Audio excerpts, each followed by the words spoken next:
Hi, Quinn. Hi, how are you? Doing well, thank you. Is Elizabeth here? Um, she is, but it's okay. I'm actually going to be presenting on her behalf this afternoon. Oh, perfect. Does she want me to promote her to panelist? No need. I'll take it from here. Oh, okay, perfect. Okay, so bear with me, everyone. I just need a moment to just share my screen. Okay, just gonna share sound. All right, perfect. And Quinn, can you just confirm that you can see my screen? Yes, perfect. I don't know if you know this, but your camera's also off. Oh, okay, perfect. Thank you so much. I will be putting that on when I come off of presentation mode, and then I will certainly be able to answer some questions. But hello, everyone, and welcome to A Culturally Connected Approach. This is an educational session designed for you to achieve a better understanding of how each of us have a role in, understanding how we can use the principles of culture humility to build trusting relationships with our culturally diverse communities. My name is Samantha Rosario. I am the lead diversity and health equity specialist at the Center for Equity of Care, a division at Northwell Health. And I'm really excited to talk to you today about culture humility and then finish up today's session talking about language access. So, because practicing culture humility is a critical step on the path of achieving health equity, I actually just want to take a minute to define what health equity is. Health equity really just ensures that all people have full and equal access to opportunities that enable them to lead healthy lives regardless of their background. When I say background, that may include a person's race, ethnicity, age, disability, sex, sexual orientation, or even socioeconomic status. And you may have seen different iterations of the image here on the slide in the past, but the goal of them is all the same. It's really to visualize the difference between equality and equity. Right? So as we examine the image, really focusing on equality first, we see that providing the four individuals of different heights, ages, and abilities, the same exact bike does not allow everyone to have a successful bike ride. Right? We see we really need to get to know each individual rider to be able to understand what needs.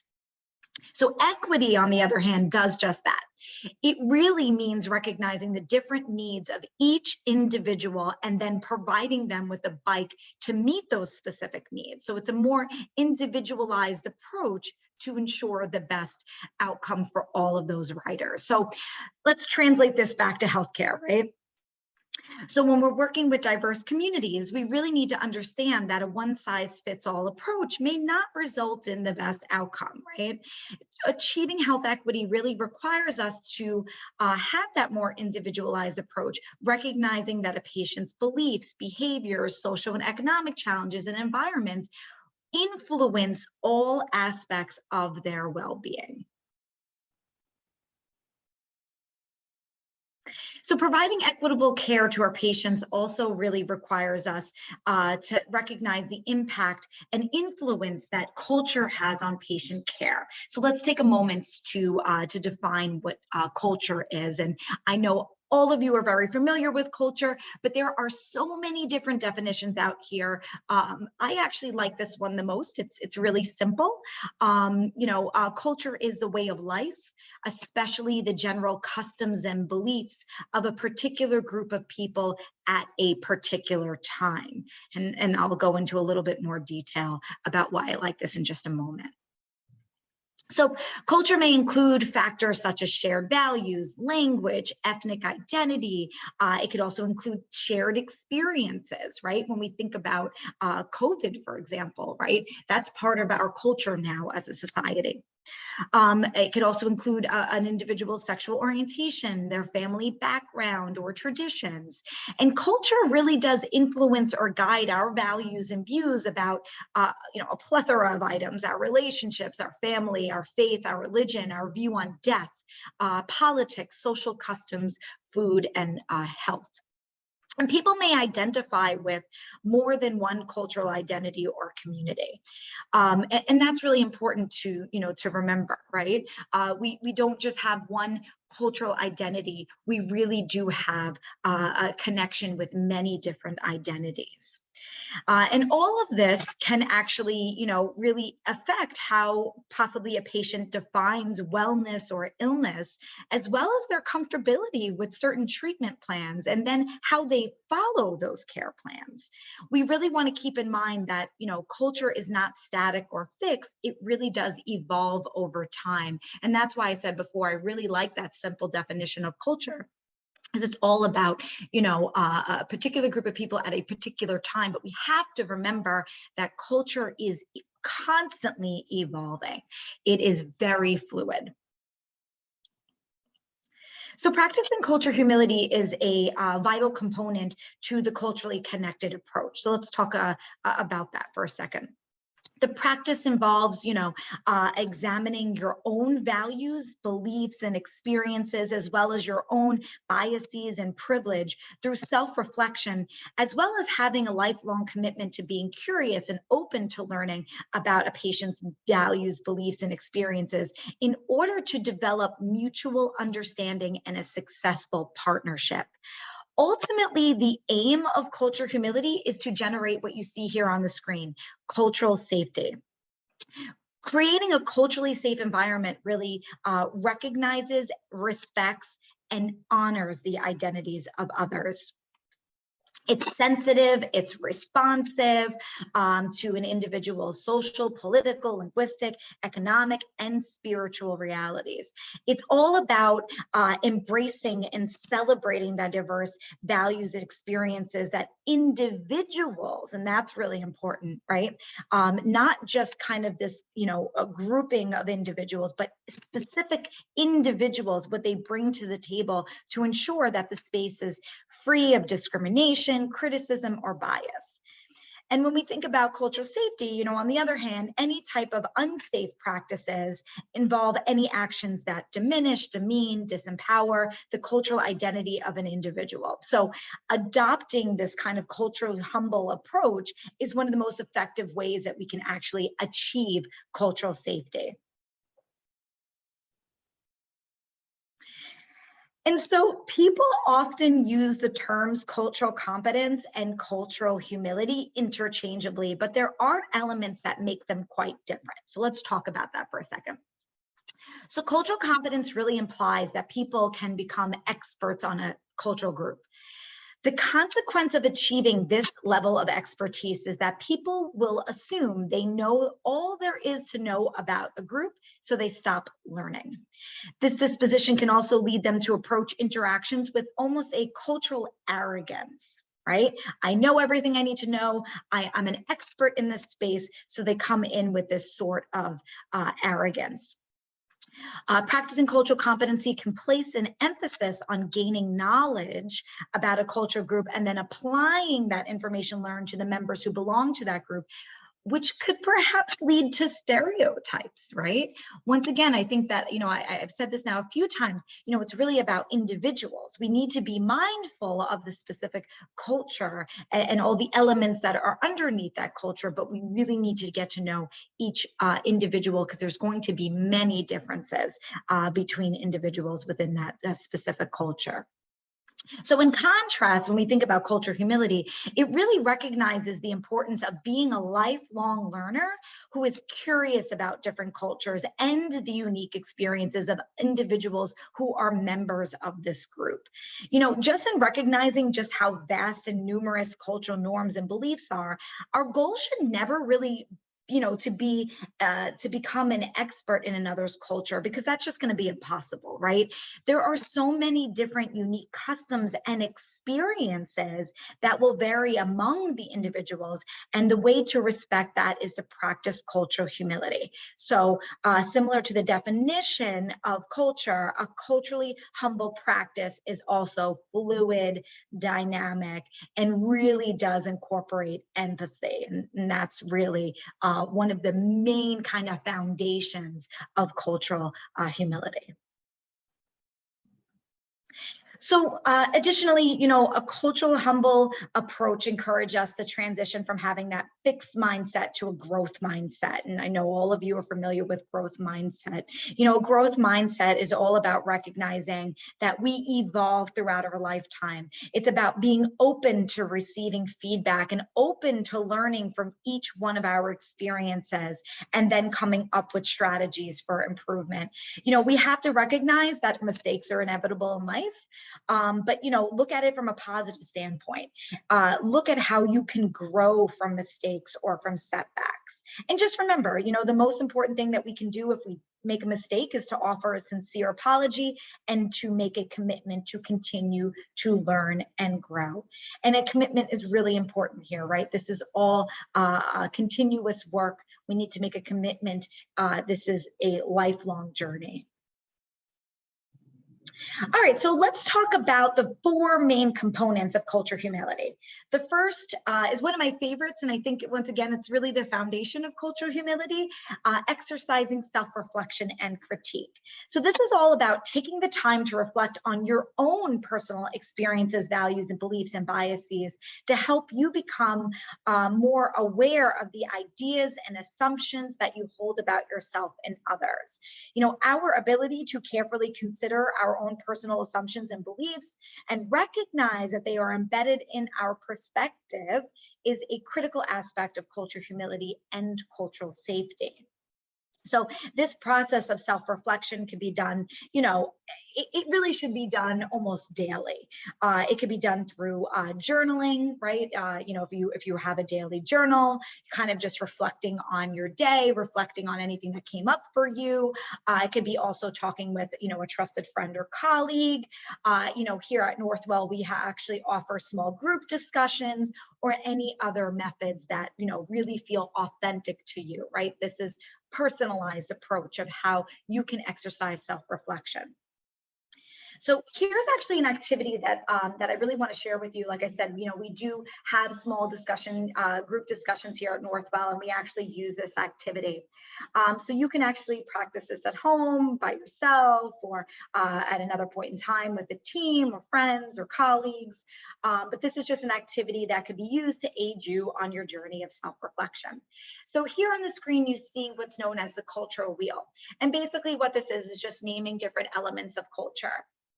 And what I would like for you to do is, identify, 5 to 7 characteristics or more, that really, it could be things pertaining to your geographic origin, your ethnicity, or your race. It could be your family status, gender, sexual orientation, or gender expression. Maybe it's your religion, your skills, either artistic or athletic, your interests, political affiliation, or, etc. You see here on the screen a bunch of different examples, but there's obviously a more expansive list. And then identify the ones that really strongly inform your cultural identity. And then from that list, star the 2 characteristics that you feel strongly inform your identity. So even go a little bit further, really push yourself, right? So possibly if you choose education, age, ethnicity, your sexual orientation, your role in your organization, right? Maybe those are your 5 different characteristics. Then I want you to go and push yourself a little bit more and star the 2 that you feel most strongly inform your identity, right? And then just reflect. Reflect on that. How do those elements shape your perspective and impact your interactions on a daily basis, right? Think about that and really just, like I said, you can, certainly take a picture of the screen here, or if this doesn't feel authentic to you, you can certainly look up other ways to participate in a self-reflection activity. Like I said, we just happen to use this here at Northwell, and I think that this always generates great conversation, right? People start to identify different elements that are affecting them and their perspective on a daily basis. And this can actually guide and aid you in identifying certain biases that you may have, right? two different elements that strongly inform my identity is my gender as well as my family. And how does that play into my interactions at work? How does that play in my interactions with friends and family, right? Conversations around the kitchen table, things like that. So highly recommends that you participate in a self-reflection activity and then check in with yourself from time to time, right? Because some of this may change, as we age, right? Maybe we start practicing a different religion, maybe our income changes, so on and so forth. So really just continually remember, culture humility, as we'll talk about, is, all about practicing this is a lifelong approach or a lifelong practice. So the next principle that I want to review with you, and it really does kind of align with self-reflection when we think about this, is recognizing the power and privilege that you may have, possibly as a result of your race, ethnicity, your gender, your education, but it could also be in your role, in your ability, in your access to resources, right? It goes beyond, race, ethnicity, gender. It really could just be, I have different access, to resources being in healthcare, right? So that actually gives me privilege. So, just reflect on the impact that this power or privilege can have on your own experiences and perspectives versus somebody else with a different identity. So, a cultural humble perspective really considers these type of power imbalances, by taking into account the power and privilege as well as the history of your background. You're able to better consider the effects that these play on your interactions, as well as the interactions between either the individuals that you work with or the patients that you're caring for, right? Just, really kind of factor this in. So as much as you're doing the work in self-reflection, make sure you're also incorporating some work around power and privilege and how this impacts. So that's why I say the two are very closely aligned, but obviously self-reflection has a lot to do with recognizing your own cultural identity or your own identities, right? And those elements, but also you need to be adding another layer into that and recognizing your own power and privilege. So obviously, cultural humble, it's in the title here, be comfortable with not knowing. As I mentioned before, just in recognizing how vast and numerous cultural norms and beliefs are, and just obviously how dynamic and evolving culture is, it's really going to be impossible for us to be experts in everyone's cultures. To be truthfully, honest, to be honest with you all, sometimes I don't even recognize part of my cultural identity when I think about my ethnicity. I don't know all there is to know about my own ethnicity, right? Because there are so many differences, and you kind of have to have that, humble approach of it's okay not to know. I'm not going to know everything, and I'm not going to know about each other's, individual experiences, right? So that's okay. And just having that humble approach is going to make a big difference.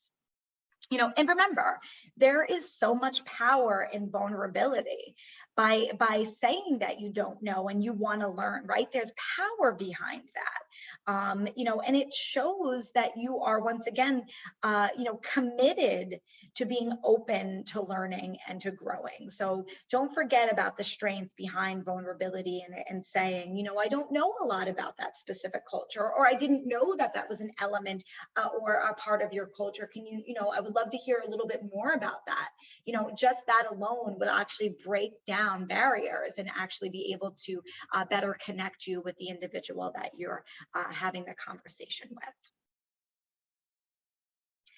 And, of course, once again, lifelong learning. You have to practice this. This is a continuous process. This framework really encourages us to study and learn about the history and traditions of other communities. Opportunities to learn can be, so many different ways. It could be talking to other professionals. It could also be reading fiction from other countries, watching movies from around the world. world, studying another language. It could be asking questions, by being respectfully curious, being non-judgmental and being open to learning from patients and from colleagues and, even from our own family members, right? Once again, there's going to be differences because we all have different experiences. And this is about active listening, right? Don't come in with that arrogance, that the cultural arrogance of, oh, I know, come in with that humbleness of just, I want to learn, I want to grow. I don't, this is really about, there's no finish line here. This is really about, learning is lifelong. So, a huge element of culture is an individual's language. So, Dr. McCulloch and I really wanted to actually include a section around language when we started creating the slides for this presentation, because once again, communication is obviously extremely vital in the healthcare. In all areas of life, but specifically in healthcare. So we really want to talk about language access and on all the different, factors that need to be considered when we think about language in healthcare and some of the different, regulations kind of guiding us in this space. So let's talk about this for a second. So we're going to be talking about the different resources that we have for our patients who are limited English proficient. So to quickly define that, limited English proficiency is the limited ability to read, write, speak, or understand English. So this might be, considered spoken language, or this could also be sign language, or this could also mean somebody who needs a sort of assistive technology to communicate with their healthcare team. And just to define really quickly, because I think that, these two terms, similar to cultural humility and cultural competence, are used interchangeably as well, but they're actually two completely different services. So when we're talking about translation in this presentation, we're talking about written word. So this is possibly discharge instructions or patient education. It's written material or digital material, right? When we think about our website, but it's the written word. And when we translate something, we're taking it from the original language, and then we're translating it into a source language. So we have information in English, and let's just say we want to translate it in Spanish. That would be the service of translation, whereas interpretation is oral communication. So we have patients who need interpreter services, so oral communicators. So we have a situation where we have a patient who speaks Russian, for example. We can use over-the-phone interpreter services to communicate with that individual. And even in a sign language encounter where you have somebody signing, you would still have an interpreter who is orally communicating the message. So just remember, translation is written, oral communication is interpretation. And just to paint the picture for everyone for just a moment, when we look nationally, we have about 60 million Americans who speak more than one language, and we have about 350, and it's really a little bit more than that, but 350 active languages spoken across the United States, and about 25 million Americans who require some sort of language assistance services. When we look at states with the largest LEP populations, we see California ranks first, Texas second, New York ranks third. We have about 2.5 million New Yorkers who are defined as limited English proficient, needing some sort of language assistance services. So to break that down a bit more, this is actually a snapshot of strategic market area for primary language spoken at home. And these are all the different regions that we have here at Northwell. And when we look at the pie charts, we see that English is represented by purple. And we can see that the majority of our regions, English is the primary language spoken at home, until we start looking at New York and Queens. And Queens in particular is actually ranked first in regions across the United States for linguistic diversity. It's estimated that there's over 180 different languages spoken in Queens on any given day. So the need for interpreter services and translation services is obviously very, very important. So just, now that we have that picture painted about the linguistic diversity of our regions, now let's take this back to what we know about patient safety and our limited English proficient patient population. So we see that, there's so much research that demonstrates that language barriers can have significant impact on multiple aspects of healthcare and contribute to disparities in patient safety between English-speaking patients and LEP patients. And when we think about this, right, once again, bringing back in health equity, which is the foundation of the work that we do, right? This should not be something that's creating a barrier for our patients. Language should be a factor that we constantly consider and influence in the healthcare. So we need to make sure that we're prepared to be able to really decrease the risk of a disparity. Communication problems are actually the most frequent root cause of serious patient safety events reported to the Joint Commission Sentinel event database. So once again, if we just look here at the chart, we could see that English-speaking patients are represented here in the bar teal, I would say, and where our limited English proficient patients are represented by the black bar here, and we see no harm. Our English patients are identifying no harm more so over our limited English proficient, no detectable harm. Same, that's quite the disparity between those two. And then when we start to switch over to minimal harm, moderate harm, severe harm, now we see the changeover. Once again, the disparity is now leaning towards our limited English proficient patients are experiencing more harm, more so than over our limited English, our English speaking patients, excuse me. So this is something that is important to us. We need to make sure that this is once again, considered when we are building out our program. How can we decrease these disparities or eliminate them from happening? So some of the common causes of these adverse events for our limited English proficient patient populations are as follows.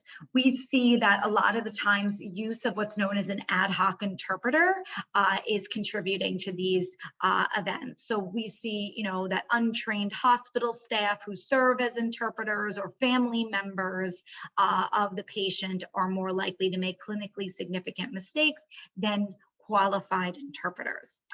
We also see the use of basic language skills to get by.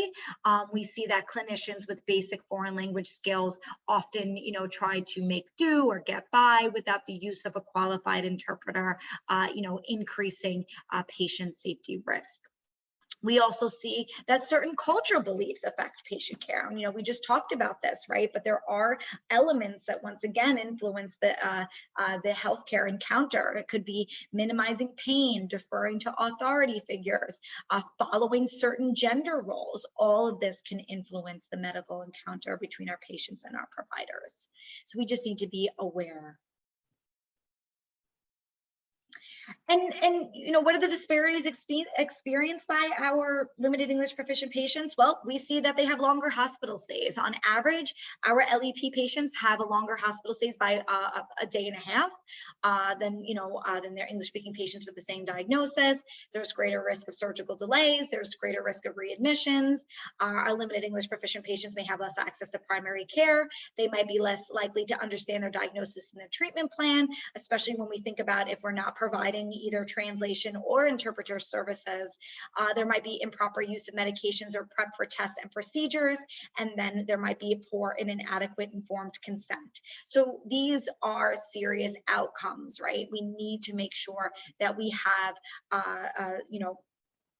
processes in place to decrease these disparities from being experienced by our patients. And then from a legal perspective, so let's talk about this for a second. Language access is actually tied to a number of federal laws, state laws. We have the Civil Rights Act of 1964, where language actually falls under national origin. You cannot discriminate against a person's national origin. You cannot discriminate against a person's language. Americans with Disabilities Act, also known as the ADA, has a lot of guidance around providing services for our patients with disabilities. Specifically, when we think about communication needs, it could be our deaf or hard of hearing patient population, but it also could be certain services for our patients who are blind or visually impaired, and many others. There's also guidelines in the CMS, so this affects anyone that takes Medicare or Medicaid, and then the class standards that come directly from the Office of Minority Health also has some strict standards in there regarding language and culture. Let's just talk about New York State for just a second. But there are laws in all 50 states that require healthcare providers to provide language access services. So no matter where you are across our country, there's going to be some sort of laws providing guidance on this. But New York State just happens to be one of the most strict. It requires us to provide interpreter services in 10 minutes in an emergency situation and 20 minutes in a non-emergent setting. So once again, we really needed to make sure that our program took all of these laws into consideration when we were building out the different services that we provide for patients, and of course ensuring that our providers are aware of this. We do have system policies in place here at Northwell, and each healthcare system will have their own policies and procedures. And then of course Joint Commission. Joint Commission is actually in the process of updating their patient-centered communication standards, but this goes into a lot of detail around language access, around limited English proficient patients, around culture, culturally diverse patient populations, as well as health literacy, of course. That's another really major component when we look at those standards from Joint Commission. All right, so we really painted, the picture of our current state of linguistic diversity in our region. We talked about the legal requirements for providing these services. So now let's talk about the different steps to ensure that we are, advancing effective communication between our providers and our patients. So the first step in a clinical encounter or any encounter here is identifying the language needs of our patients. So that's actually determining what the patient's preferred language is. So interestingly enough, we kind of talked about primary language spoken at home, and that's kind of what the census, that is what the census collects, but actually Joint Commission has moved us towards what's known as preferred language. So the preferred language is the language in which the patient prefers to speak to their healthcare team. So that might look a little bit different than limited English proficiency. So that could mean that a patient comes in, they speak English fluently, but actually their preferred language is just, let's say, Cantonese. We need to be providing them services in their preferred language of Cantonese, not English. So that's just a little bit of a differential there. Next, we need to be ensuring that we're documenting, right? Document their preferred language. Why? Well, we want to make sure that first and foremost, anyone who is involved in this patient's care is aware of their specific language needs, right? We need to identify it. We need to put that in the EMR. And then of course, we can always look at disparity. We can run reports and we can, do different things with the data that's collected there. But first and foremost, we need to make sure that everyone that is involved in their care is aware of the patient's preferred language, and that's why we need to make sure that we're documenting it in the EMR. Next, we're going to talk about the different language services that are available. Once again, this is not unique to Northwell. This is definitely many other health systems have these type of services as well. Our patients are informed of their right to free interpretation services. That's right. These services are not charged to the patient. The healthcare systems, pay for the services. So these are free services for patients. And, we really need to make sure that we're providing qualified interpreters. So there are qualified interpreters, there's certified interpreters. In healthcare. We need to be providing at least a qualified interpreter, and qualifications can look very different, depending on the vendor, but kind of the standard is at least a 40-hour training course and an assessment to ensure proficiency in the language, as well as the unique codes of actually being an interpreter. So there's what's known as on-site or face-to-face interpreter services. So that's when an actual interpreter comes on site and is able to provide interpreter services, oral communication services to that patient. There's over the phone services. So that's where, a healthcare provider might call out using a dual handset phone or using a phone put on speaker. They can actually access an oral interpreter over the telephone, or as we advance our technology, we have what's known as video remote interpreting. So this is really cool. So video remote interpreting is actually an application that's downloaded on an iPad, and the patient is able to actually see the interpreter on the screen. So it looks almost like a HIPAA compliant FaceTime or Skype with a live interpreter. So that is like, if you can't have face-to-face, the video remote interpreting device is definitely the next best choice, right? Because the interpreter and the patient are able to see each other. Multilingual clinicians, there's an asterisk there for a couple different reasons. One, there can be different policies depending on the healthcare organization that you work for, different policies regarding multilingual clinicians. So I would say, definitely check what your own policies are. But additionally, multilingual clinicians, there is a new standard where there needs to be some sort of proficiency for those clinicians before they're able to directly communicate with their patients in their shared language. But what multilingual clinicians could look like is, I am a native Russian speaker. I speak Russian fluently. I have a patient that's in my care who also speaks Russian. We're able to directly communicate with one another in our shared language. So once again, that is all specific to the policy at your healthcare organization. So I would definitely say research that before, because that is not and there's all different type of assessments that could be done before a multilingual clinician is able to directly communicate. As we spoke about before, translations, what type of services do we have?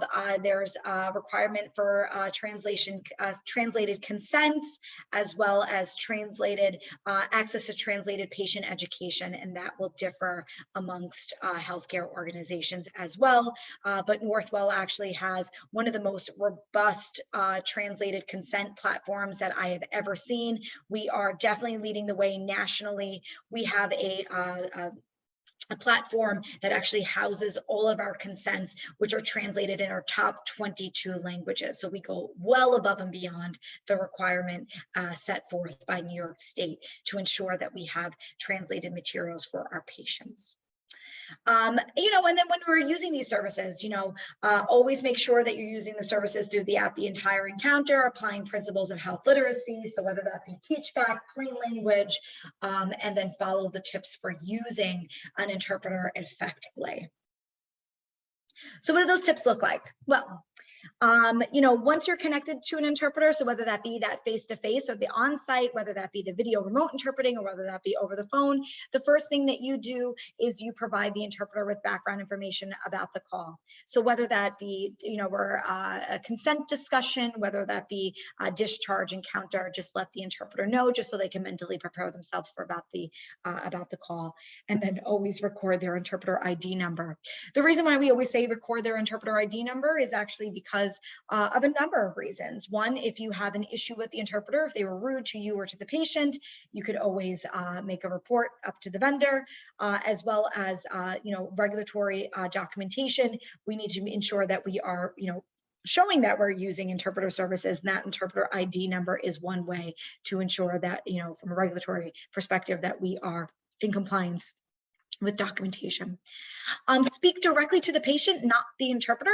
So you just use first person statements. You don't need to say he said or tell her, tell them. No need to say that. You're basically going to be using the interpreter as an extension of your voice.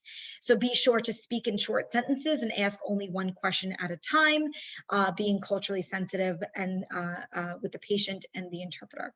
So once again, just really be aware of, that speaking in short sentences, allowing the interpreter to effectively interpret the message, allowing space and time in between that, only asking one question at a time really benefits not only just the patient, but also the interpreter doing their job. So I mentioned this earlier, there are some risks of using what's known as an ad hoc interpreter. So once again, whether that be an untrained hospital staff. So sometimes we've seen where somebody might pull somebody from environmental services to help with interpreting a clinical discussion. There's definitely some risks associated with that, but there's also risks of using a family member or friend of the patient. And risks include, family members may have personal agendas, and minors are always prohibited from interpreting unless there is a life or death situation. Once again, that would need to be properly documented and proved, of course, but minors should be prohibited from interpreting in a normal clinical encounter. An interpreter, an ad hoc interpreter, might provide unsolicited advice. There's no guarantee of confidentiality using an ad hoc interpreter. Non-professional ad hoc interpreter is associated with greater risk of longer hospital stays, risk of readmissions. The family member or friend might be embarrassed about the topic. I have a video in just a moment that I'm going to show you that actually really reinforces that bullet point. And then what we see in most cases actually is the unfamiliar with the medical terminology, which then leads to misunderstanding and errors interpretation. That is huge. That is why we do not want to use untrained hospital staff to help in interpretation. That is why, there are certain assessments in fluency for our bilingual providers, and that is why we really want to refrain from using family members from interpreting in a clinical encounter, because they might not be familiar with medical terminology, right? You can be a native speaker, you can be fluent in a language, but you might not be up to date on medical terminology. And of course, when we're having clinical discussions, no matter how health literate we would like to be, there might be some sort of terminology that needs to be discussed. So once again, I have a quick video that I'm going to show you that really reinforces the message. Oh.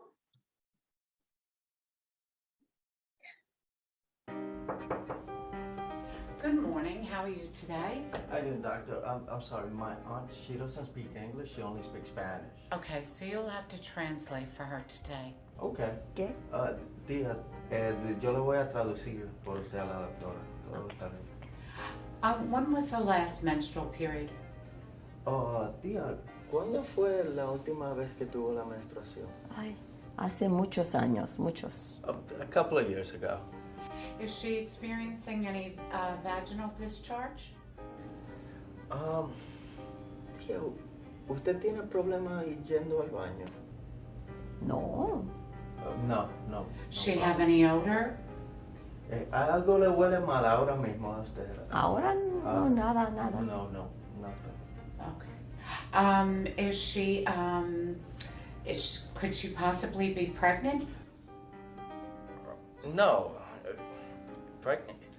No, her husband passed away a couple of years ago. No, she can't be.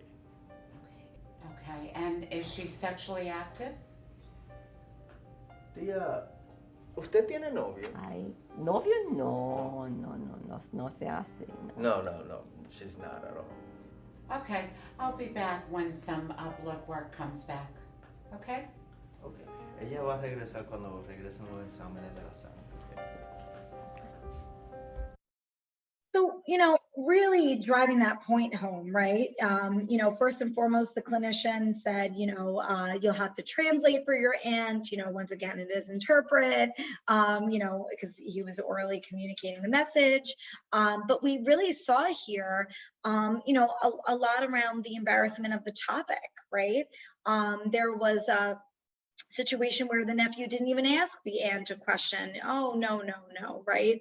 And just responding on their behalf. And that once again, there was a lot of, there was a clinically significant difference between a few years ago and many years ago. So these are all kind of factors that need to be considered when we think about if a patient does refuse to use the interpreter services.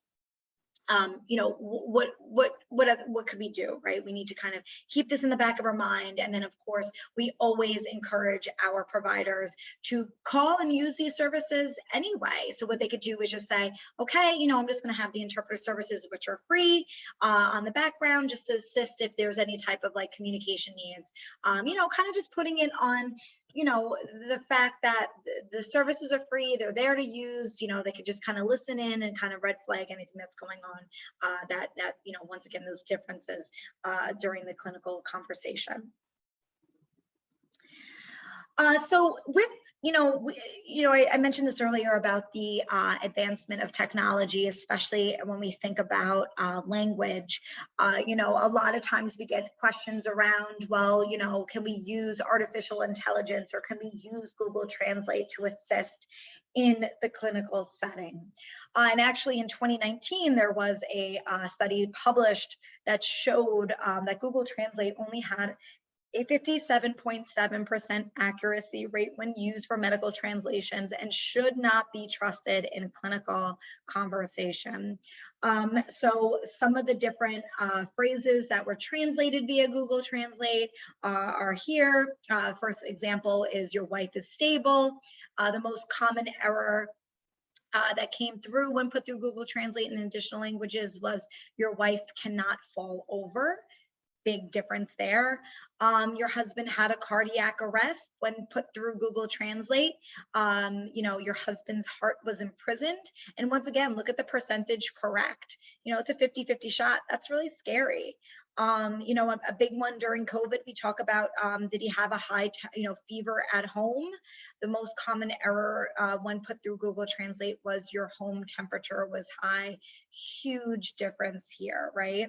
So actually, I want to, you know, as much as this is obviously very serious, and once again, this all needs to be kind of considered when we think about translating certain materials using an AI program such as Google Translate. But Jimmy Fallon actually a few years back did a did a skit. I don't know if he still does it now, but did a skit using Google Translate where he took certain songs, put it through Google Translate, and then had the celebrity guest actually sing the song. So there was one with using Google Translate and Miley Cyrus that I would like to share with you once again, just as a little bit of humor, but this is obviously, you know, a very serious topic, but here we go.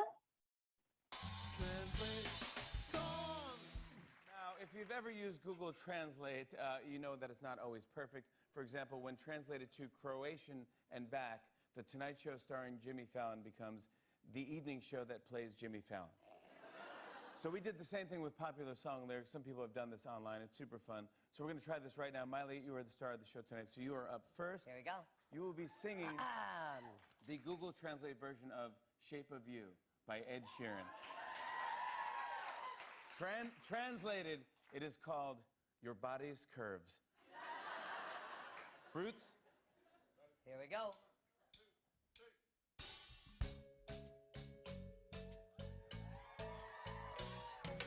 Your child demands silence. Latch to my torso and throw me a cadaver. Please chase after my boss. Please, please chase after my boss. I stand on your body's curves. We do not like pressure stones make, but my organs drop right out. Yeah, I like that cadaver. Previously you came to my abode. The bed papers, they stink like you. There have become daily insights. Yeah, I like that cadaver. Oh, I like that cadaver. Oh, I like that cadaver. So yeah, you know, once again, you know, there's many other examples out there. If you like that one, I always think that that's a funny one. But you know, until we're able to really, increase the accuracy, programs like Google Translate, and I know that there's many other out there that claim to be, higher in accuracy rates, just should not be used at this point in time. We'll obviously continue to check into different programs and different, offerings, but for now, it's certainly not comfortable using this in clinical encounters. So I just wanted to highlight a little bit, I kind of gave some examples throughout, but I did just want to highlight a little bit around communication with our deaf and hard of hearing patient population. The ADA does require healthcare organizations to provide a qualified American Sign Language interpreter to deaf and hard of hearing patients. But I did just want to mention that American Sign Language is not universal.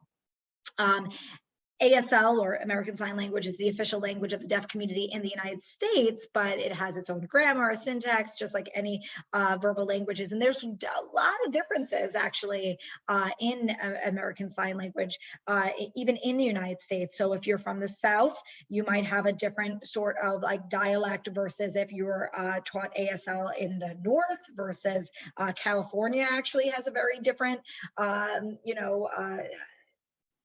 syntax and grammar and all of that. So it just needs to be considered. And then additionally, outside of the United States, there, depending on the region the patient is from, they might have their own.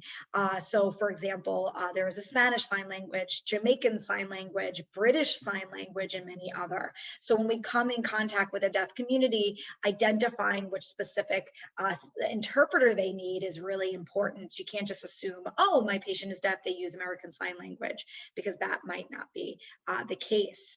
There's also a lot of patients that we come in contact with who went deaf later in life, or went deaf due to a process or procedure. And what will happen is that they don't know or can't learn American Sign Language fast enough, right? So they might actually need a transcription service to be able to communicate.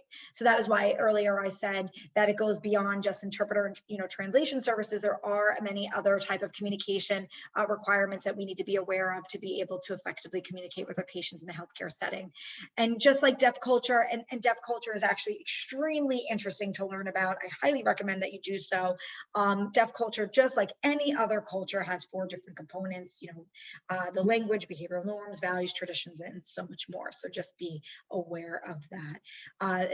Reading about the historical, history, of deaf culture is actually really interesting. And once again, I highly recommend that you do so. The ADA only came out in the 90s.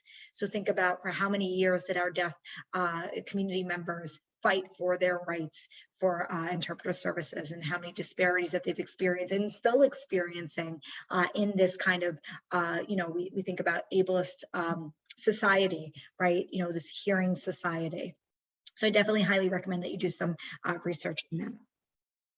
So with that being said, I know we have some time for questions. I am going to stop sharing my screen.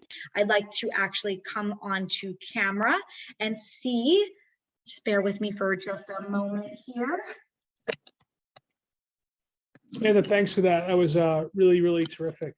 I think these are really, when I watch this, we don't have this training certainly as medical students. And I always try to be on this particular talk to remind myself of what I don't remind myself of. So that was great. And I really like Miley Cyrus too. So she's like my favorite. Don't tell my daughters, but when she was Hannah Montana, I liked her too. I was like, yeah, oh. yeah. So that's a great video. I got to track that down. That was awesome. Yeah, absolutely. I know. I think it's such a great skit to kind of break up the seriousness of the conversation. And I do see that somebody had a question here. Are interpretation services free at all medical facilities across the country or just at Northwell? I want to be very careful to answer that, just because there are differences in obviously state versus federal. I do think that interpretation services are free all across our country. But I would say check your state. state law.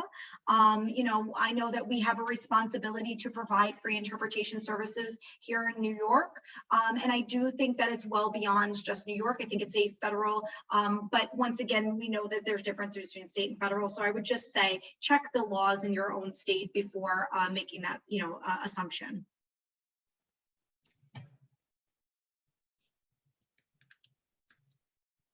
What are some useful languages for doctors to learn? That's an excellent question. So when we look at the interpreter services, specifically over the phone or video, almost about 85% of our usage is for Spanish.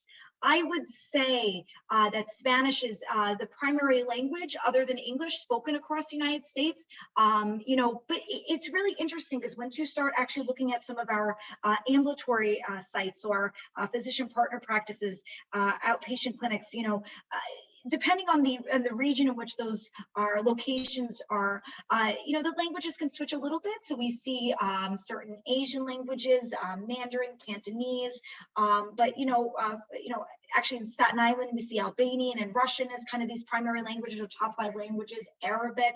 But I would say the primary language other than English would be Spanish. That would be very useful for physicians to learn or clinicians to learn. I think there's also a question in the chat. Do you have access to the chat? Or oh, yeah, I see. Okay. So personal healthcare is first language. Oh, excellent question. There's so many different organizations actually now that can certify or qualify you to become an interpreter. So if you have, maybe it's just a slight proficiency or, I would say first and foremost, always get assessed. There's a lot of organizations out there that offer assessments in language.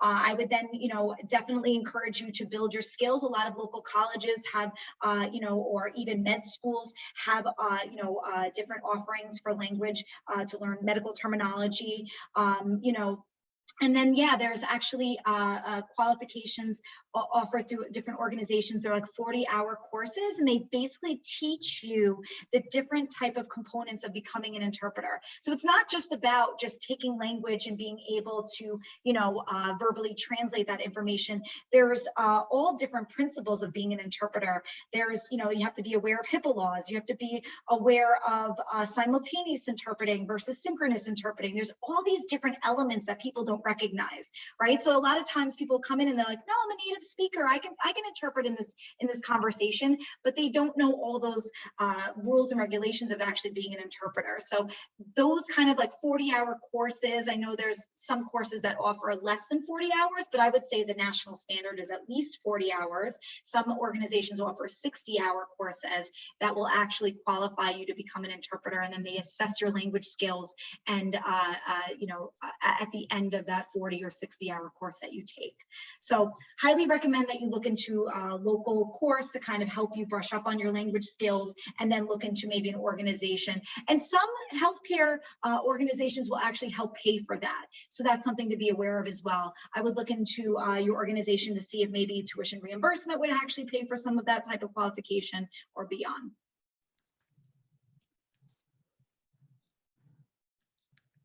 Oh, excellent. I see a question around my friend's mom who is deaf and reads lips and follows conversations very well. Would someone like this need an interpreter if they read lips? I'm not sure if she uses ASL. Excellent question. So that's really where we go back to identifying the specific language needs of that patient, right? So when we think about effective communication, it's not that one size fits all, right? It's really getting to know the individual needs of that specific patient. So if somebody is deaf and they read lips, maybe that's effective communication for them, whereas that might not be the norm for all deaf patients. So it would be, a conversation of, do you want an American Sign Language interpreter? Or is reading lips appropriate? And then when we think about, when actually the onset of COVID, there was a huge need identified with the deaf community where masks, right? Some patients who read lips, they were having issues because healthcare providers couldn't put their masks down. And then we actually were dealing with a national shortage of clear masks. So then the deaf patients were able to actually read the lips and kind of follow along in conversation. So It's first and foremost identifying the specific needs of the patient. So if lip reading is an effective accommodation for that patient, then yeah, then they could use lip reading or note taking back and forth, kind of passing a piece of paper or using a whiteboard communication. That might be effective for them. But just remember that culturally humble approach. That might not work for every deaf patient. So we need to really get to that individual level and ask what that accommodation is specific to them. Excellent question though. My uncle actually later on in life went deaf after a procedure and had to quickly learn how to, write back and forth. We used cart translation services. So we had an iPad where he's actually able to type out his messages. That was an effective accommodation for him. But once again, that's because that specific situation. So that might not work for everybody. I feel like you answered all the questions. If anyone has any other questions, you can put them in the chat. But thank you so much for your time. Of course. Thank you all. I think this is one of the most critical, really one of the most critical talks of the week, or it was 2 weeks really. And we always have to remind ourselves about this. And I, thank you for taking the time and giving it to our group. We know it's an hour of your time is valuable and we really appreciate it. So. Of course. All right. Thank you all so much.